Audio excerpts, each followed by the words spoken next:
If one legislator in Wisconsin gets his way, you will not be hearing about any armed citizens at gas stations or convenience stores in the Badger State because Representative Josh Zepnick apparently thinks that a easy way to stop armed robberies is to prevent law-abiding legal gun owners from carrying in gas stations or convenience stores. Join us to talk about it, Nick Clark from Wisconsin Carry. Nick, good evening, sir.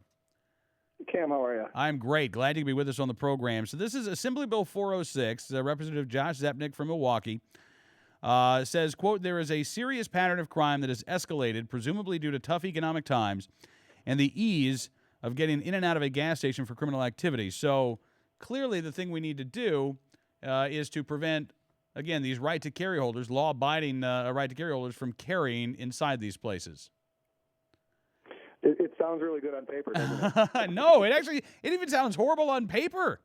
I mean, this is bizarre, Nick. It's really interesting that, and it's funny here in Wisconsin, obviously, being involved in right to carry, and we observe all over the country how this works out very well, right to carry laws and such. But Wisconsin's obviously got to go through the growing pains also, it appears, and have to deal with the myth and the things that other people in other states have well since put behind them. So. Well, yeah, and I think that you're right. Although I have to say, I honestly, Nick, I have not seen in too many states where right to carry has been introduced an attempt so quick to try to undo some of the protections afforded by the shall issue bill. And this one, it's interesting because you're adding a place restriction. It seems like even Mr. Zepnick knows that this is going to be an uphill climb, but he says.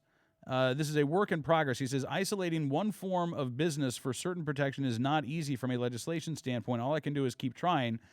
Again, my question is, why? Why even keep trying? I mean, who's out there making the case that right-to-carry holders are the ones that are responsible for the armed robberies in Mr. Representative Zepnick's district?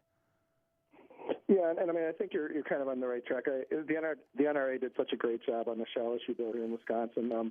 We have the ability to carry in most places that other states had to work at for a couple of years after they had the right to carry and the shall issue bills, and they had to continue to work for the ability to carry in more places. So I think that the success of right to carry in other states really put the writing on the wall for legislators here that didn't oppose or that didn't support the bill, that they really need to do something quick, because in a year, a lot of the naysayers and the people that doubted and questioned and perpetuated the myths about what's going to happen are going to be proven wrong. So I think if they want to chip away, they probably saw the opportunity to do it right away, because in a year, even some of the detractors are going to be saying, this is a good law and it hasn't had any negative side effects. Have you had a chance to take a look at the particulars of this bill, Nick? I have. I read it this morning a couple of times. Last week I saw the major points of it, kind of the Cliff Notes version. Today I read the whole bill, and I was surprised. The bill's kind of all over the place. It throws a couple pieces of legislation in from things that don't even relate to right to carry, but and then throws something in about damage to the property. It's really all over the place, and I don't think the bill is going to be successful. Obviously, I think it's really indicative that there's no co-sponsors of the bill.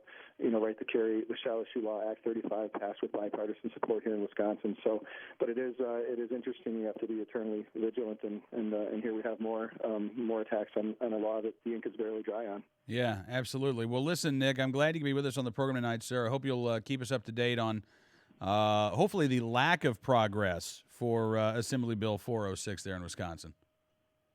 Thanks so much, Cam. Thanks for all you guys do. Absolutely. Nick Clark joins us from Wisconsin Carry tonight here on Cam and Company.